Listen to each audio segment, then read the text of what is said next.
morning, everyone. I'm so glad that you all managed to get through security and board in safely. Welcome, everyone, to this very, very special assembly we have here this morning. And thanks to the members of our World Cultures Committee, we are very fortunate to have opportunities like we have today. An opportunity for us to take a moment and stop, open our eyes, appreciate a global perspective, and learn about the wonderful traditions and cultures around the world. We're fortunate, even more so, to tap into our diverse community at the Peck School. And this morning we're going to learn a little bit about the continent of Africa. Now it's time for us to board Peck Airlines, and we're off. Welcome aboard Peck Airlines Flight 8300. We will be your flight crew. Our destination today is to the amazing continent of Africa, a land as diverse as it is immense. People often refer to Africa as if it were a country rather than a continent. Well, it is a continent and home to 54 independent, unique countries, with South Sudan being the latest addition in July 2011. Would the following classes please stand up? 2L, 2A, and 1B.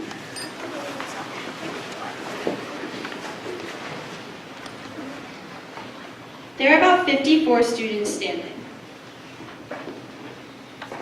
Although all 54 students belong to the same school, they are each unique and special in their own way, with different hair color, height, names, and personalities. Thank you. You may all sit down. That is exactly like the countries in Africa. Each country has its own flag, currency, anthem, history, cuisine, music, identity, and blend of cultures. In fact, more than 2,000 languages are spoken in Africa, and its 1 billion inhabitants are made of over 3,000 distinct ethnic groups. Africa is also bigger than most people think it is. If you combine the USA, China, India, Europe, and Japan, they all fit into Africa. Who can name the most visited country in Africa? Sarah. Egypt. Yes, good job.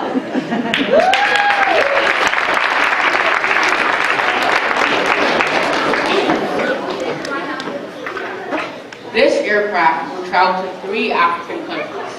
First to Tunisia in North Africa, and then to West Africa, visiting Ghana and Nigeria. Along the way, we will meet a few of our Peck families who would like to share a piece of their culture with you.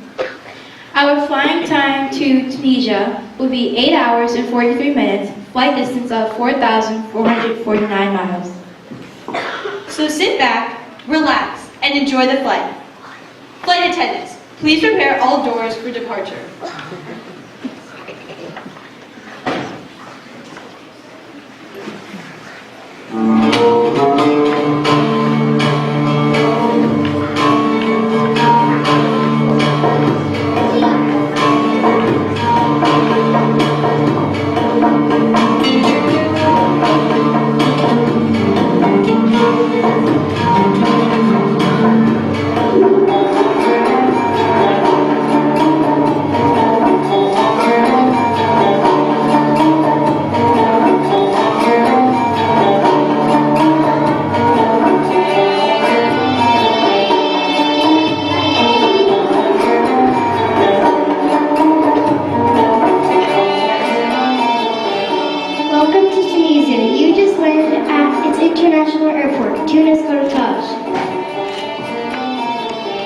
Tunisia was settled by the Phoenicians in the 12th century BC. By the 6th and 5th centuries BC, the great city of Carthage dominated much of the western Mediterranean. Carthage was part of the Roman Empire until the Arab conquest. It was then ruled by various Arab and Berber dynasties, followed by the Turks, who made it part of the Ottoman Empire until the 19th century. Tunisian official language is Arabic, but French also is widely spoken. That's because of the French colonization of the country late 19th century. Another common language is Italian. And that's because of the geo-economic relationship between these two countries. So, for example, greetings in Arabic would be Salam alaikum, in French, bonjour, Italian, buongiorno. So when you go there, you will most of the time hear people like start a sentence in Arabic, they continue it in French, and they will end it in Italian.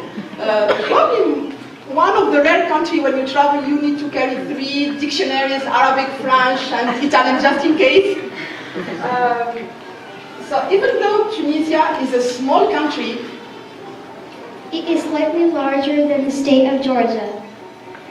it has a very, very rich history and a great variety of food. Food that has been inspired by the Berbers, Turkish, Italian, and French cuisine.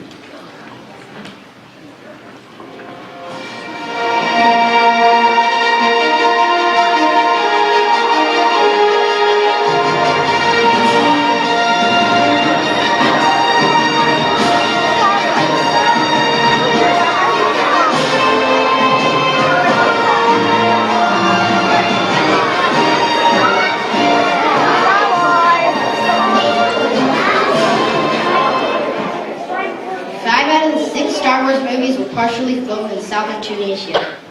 Many of the sets are still nicely preserved.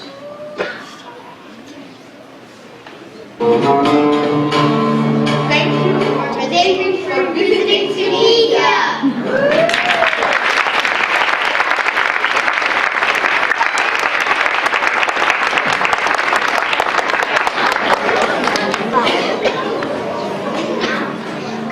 Wow.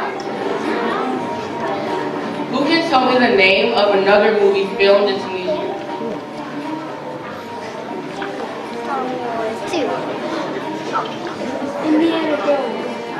Yes.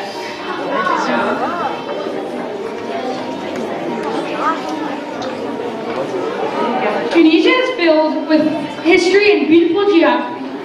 Now we are headed to West Africa, to the beautiful country of Ghana.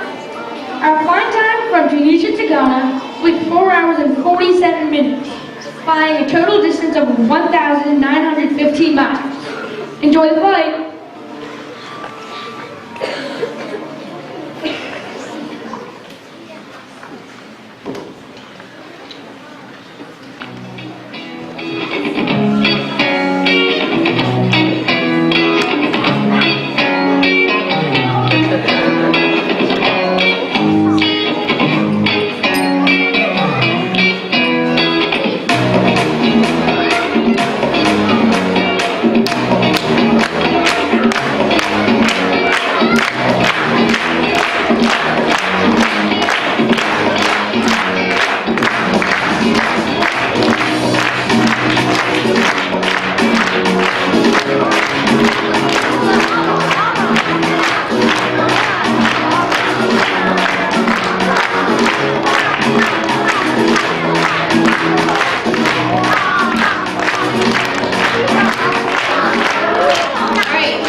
saying welcome to the Ashanti culture and language. And if you ever come to Ghana, you will realize that the Ashanti tribe is one of the biggest.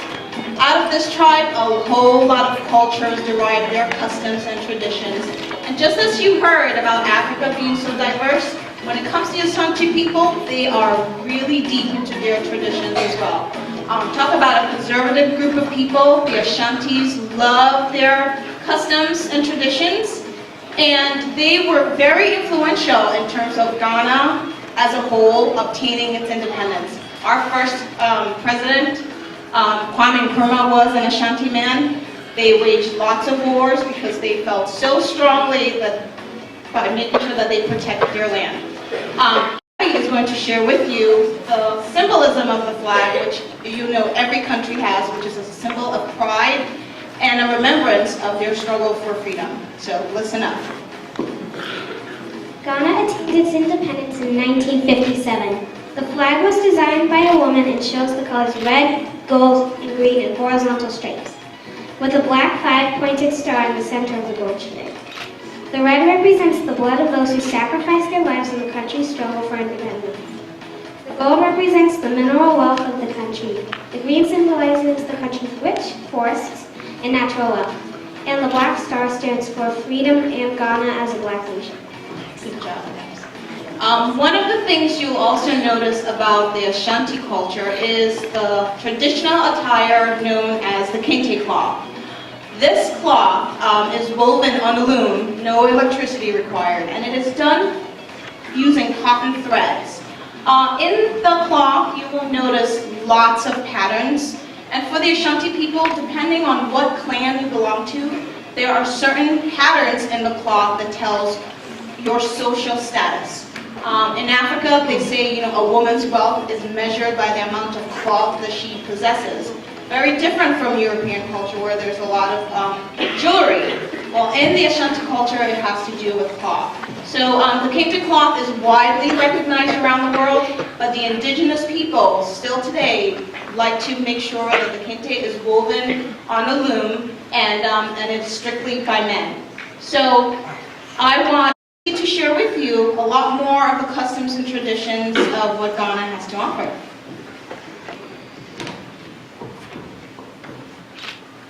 So Ghana is known for its hospitality and the friendliness of its people. And in this slide here we have the 4 really popular foods in Ghana. In the top left we have fufu and peanut butter soup, which you can see is eaten with your hands. In the top right we have a very vegetarian dish, which is fried plantain and bean stew. In the bottom left we have a doughy ball called kenke. And if you like seafood, we have fish here. The most popular one to eat is tilapia. And in the bottom right, we have fried rice and fried chicken, which in Ghana we call fried rice jollof.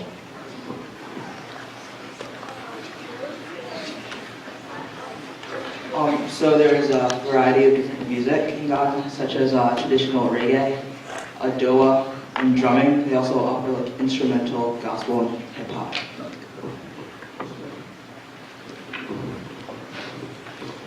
Right. So as we continue the tour in Ghana, welcome everybody to Ghana again, or maybe I should say Akwa. So in Ghana, education is also very important, as it is in every country, and very variety of different type of education or statuses. As you can see, we have the public education, which everyone has access to, very similar to the United States and other countries. And the parochial schools are also present. Now there's also a growing trend of private schools, and the one at the bottom in that picture is Ghana International School, which is very similar to the private schools over here. So you can see computer labs and things of that nature. So the next slide. Now there's a lot of places to visit, and we'll see that when we come to the Ghana map one more time. But these are some historic sites that draw a lot of tourists to Ghana. Statistics have it that about 1 million people visit Ghana every year. And this is one of the sites that a lot of people try to see when they're in Ghana. This is a symbol of the slave trade before independence in 1957. And you can see President Obama, when he became President of the United States, visited Ghana, and he was sure to visit the Osu Castle, which is one of the forts linked to the slave trade.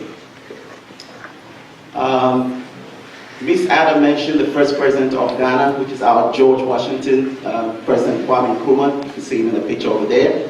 And there's a lot to do in Ghana.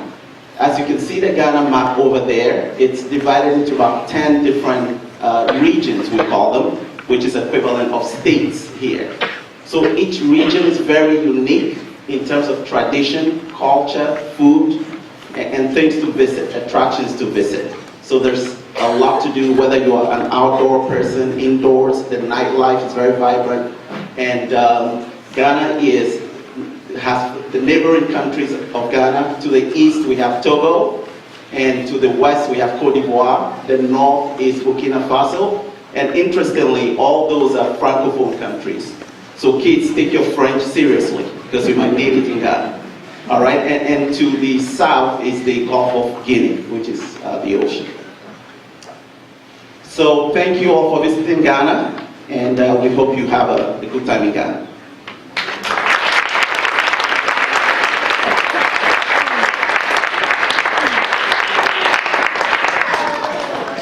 Wow, there is so much rich culture and history to learn about in Ghana.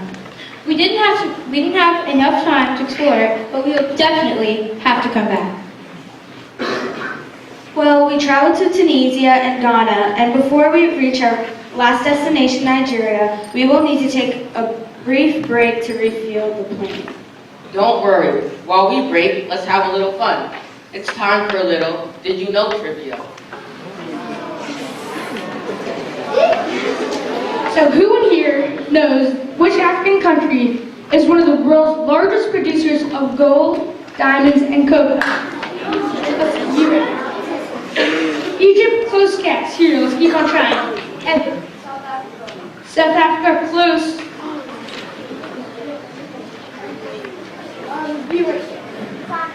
Ghana, that is 100% correct. Good job.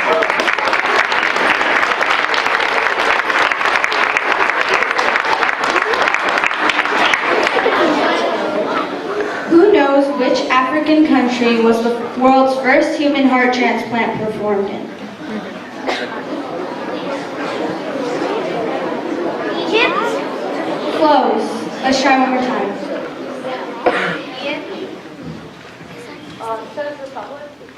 No, nice try. It was Cape Town, South Africa.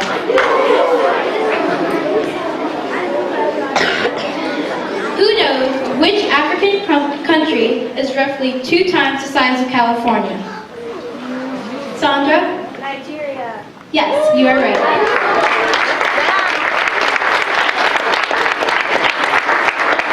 Congratulations to everyone who answered. We are now ready for takeoff from Ghana to Nigeria. Our flying time will be 2 hours and 3 minutes with a flight distance of 668 miles. Flight attendants, please prepare all doors for departure. Enjoy your flight.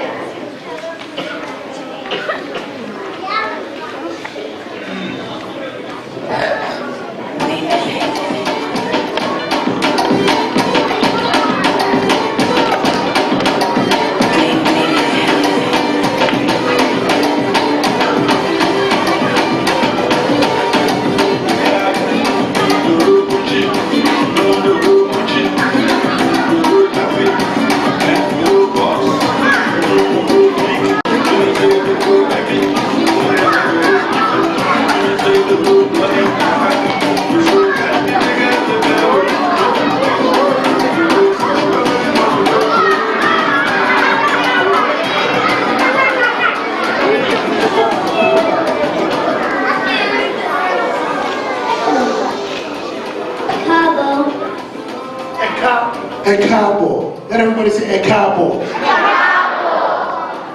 Ekabo means welcome in Yoruba. Yoruba is one of major tribes and languages in Nigeria. Nigeria's most populous country in Africa with over 174 million people. It is 2 times the size of California. The currency is called Naira. The green of the flag represents agriculture, and the white stands for unity and peace. Nigeria's national motto is peace and unity, strength and progress. Nigeria has 36 states, and its capital is named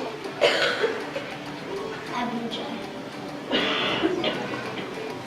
Welcome to Nigeria. Nigeria has 3 major regions, as you can see. It's divided into 3 distinct regions. That's 36 states. And in the northern part of Nigeria, you have a part called the Hausa group of people, major tribes. One of the major tribes is the Hausa. The southwest, you have the Yoruba. And in the east, southeast, you have the Igbo. Nigeria has over 500 different ethnic groups. So just like Ghana, when you say you come from Nigeria, the key question is, where do you come from in Nigeria? Because there are a lot of people and a lot of distinct groups, but the three major ones are the Hausa in the north, who are mainly Muslim, and in the southwest you have the Yoruba, and in the southeast you have the Igbo. And also what you have in Nigeria as well is the amount of languages that they speak in Nigeria. There are over 200 dialects, so over 200 different languages are spoken in the country. And the three main ones are the ones I mentioned previously. Nigeria sits, as you can see, a part of West Africa. Again, when I talk about Nigeria, one of the things I like to describe is, if you think about the United States and you ask people where you're from, you can either be from the East Coast, Northeast, like you're from New York or Boston or Connecticut, or you're from the West Coast, you're from California or Washington State, or from the South. They're all different regions, different languages, well, same language, different accents, but different cultures and identities. It's a similar thing with all the different countries in Africa, and Nigeria being one of them. So Nigeria is, again, one of the most populous nations in Africa, but one of the key things that you have about Nigeria is that it's the second largest film producing nation in the world. The film industry is the second largest employer, and the big name or the tag name is Nollywood. Who can tell me who the #1 film producing nation in the world is?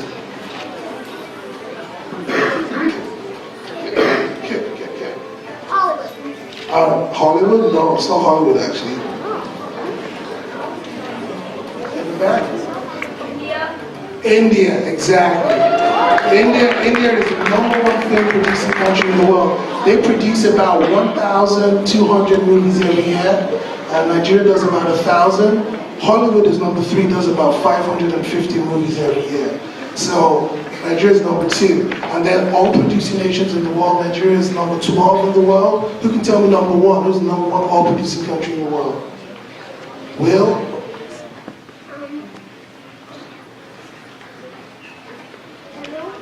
No, it's not Peru. It's not soccer. Russia is actually #2. #1 is Saudi Arabia. So Saudi Arabia is the #1. Did someone say Saudi Arabia? Well, Saudi Arabia is #1 oil producing country. No, I'll stop with my trivia questions, but Saudi Arabia is #1. Russia, I think, is #2, and Nigeria is #12. Nigeria has the second largest stock exchange in Africa. And as you can see with all the soccer fans, how many soccer fans do we have? Yeah, there you go. Nigeria is a big soccer nation. It's a soccer crazy nation. We love soccer like nothing else. And it's a big soccer power in Africa, as well as Ghana, actually. So soccer is pretty good. In terms of art and fashion, Nigeria's art can be traced for the past, I think, over 2,000 years. So you find figurines and you have all kinds of depictions of art and culture in Nigeria dating back 2,000 years ago. And a lot of the figurines are in different formats, in bronze or terracotta, which is like clay, and in ivory. The bottom right over there, which is a queen, the faced figurine, the bottom right over there, is a very famous pent ivory mask. It's of a queen mother. It was done in the 16th century.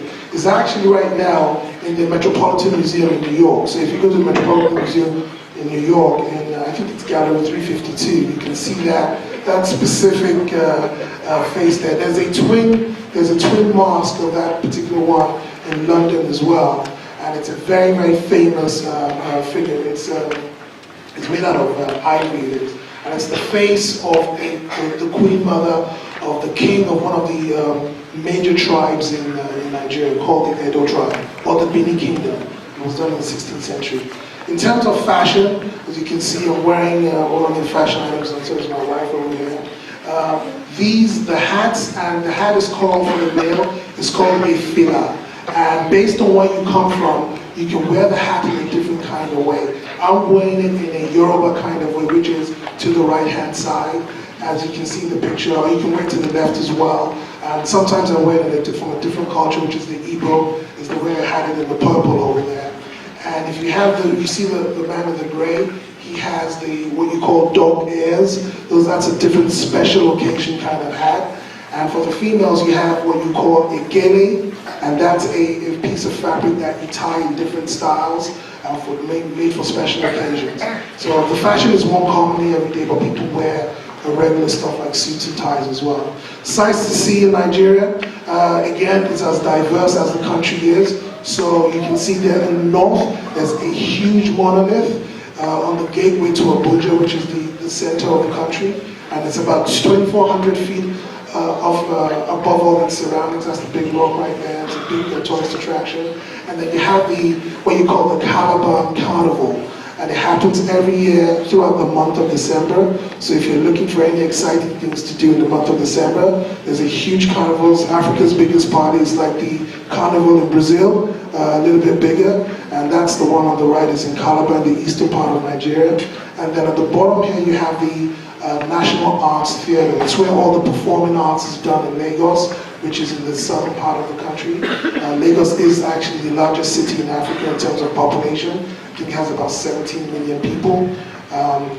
And this is where we have the food. So the food in Nigeria is very rice-based and stew-based and yam-based.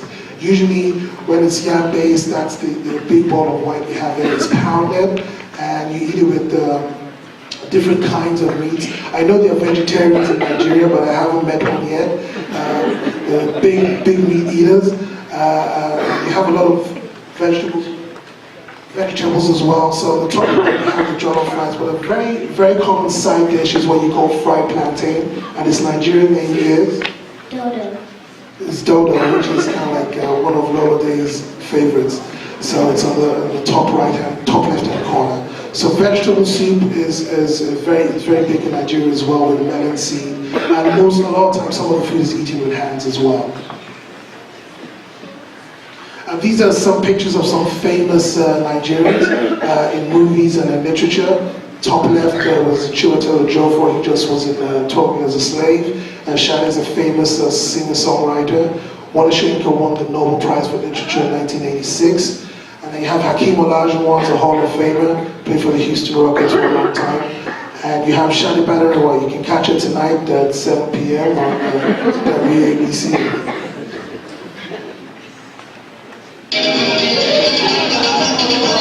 Here's Lola having some fun with her family and friends.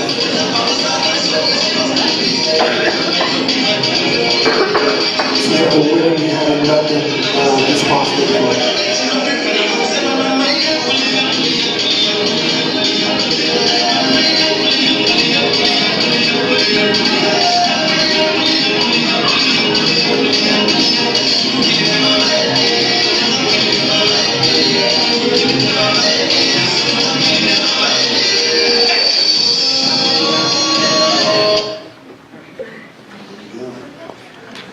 Thank you very much for visiting Nigeria.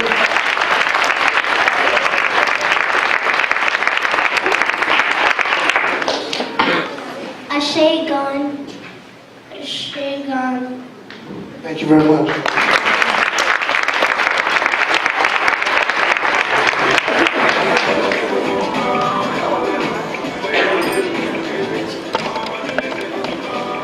Nigeria is huge. It was interesting to learn about the 3 different tribes of culture: Yoruba, Hausa, and Igbo. They're all not the same. The continent of Africa is very big. In fact, the USA fits into the African continent 3 times. Today we just took a peek into a land so diverse with so much to learn and see. Perhaps you will travel on your own to explore one or many of the beautiful countries in Africa. And after you visit, you want to say, "Oh, I went to Africa." We will proudly say the name of the country you visited. Because one thing we have all learned today is that they are all not the same. You are absolutely right, Captain TJ. And now, we are on our way back to Morristown from Nigeria. So on behalf of all the PEC families represented here, if you please stand, and our flight crew and our flight attendants, we would like to say thank you for visiting Africa, a land as diverse as it is immense. Thank you for visiting Tunisia, Ghana, and Nigeria.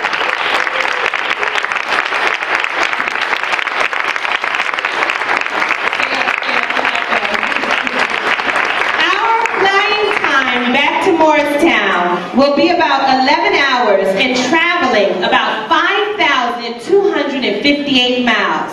So, for your enjoyment, we would like to introduce our in-flight entertainment, Iwa Lewa Heritage Dance Ensemble. Thank you.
Iwa Lewa Heritage Dance Ensemble.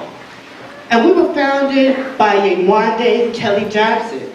And Yewande named our ensemble Iwa Lewa Because Iwa Lewa means to be a good character and to be yourself is what makes you beautiful. Is that all right?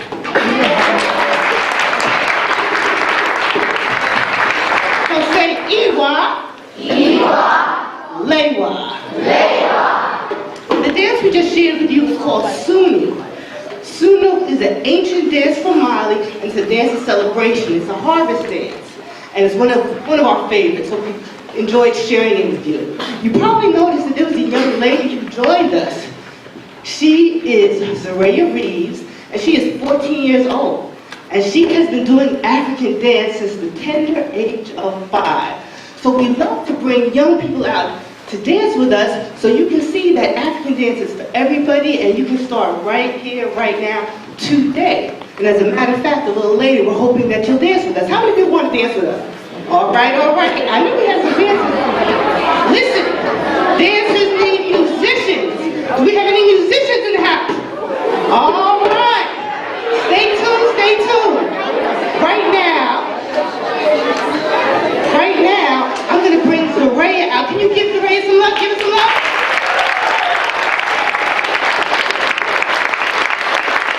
Zaraya is going to do a dance from Guinea called Dunumba. Dunumba is a dance of strength. It's a warrior dance. And you'll notice that as she does the movements, you'll see very strong, intense movements. All right? So please help me welcome Zaraya Reeves doing Dunumba.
much.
share a few thoughts before we leave. And my first impression is what an absolute gift we were all given today.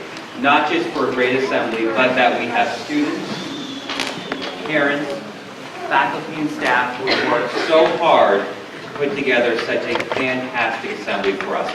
Just please thank them again.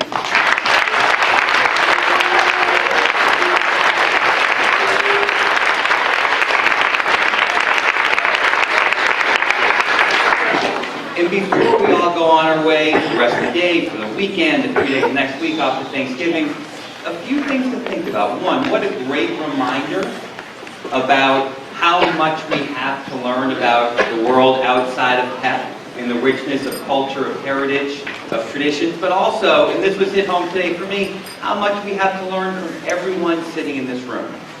And I hope you take the time, whether it's today or next week or the next few years, get to know the people in the room beyond just your closest of friends.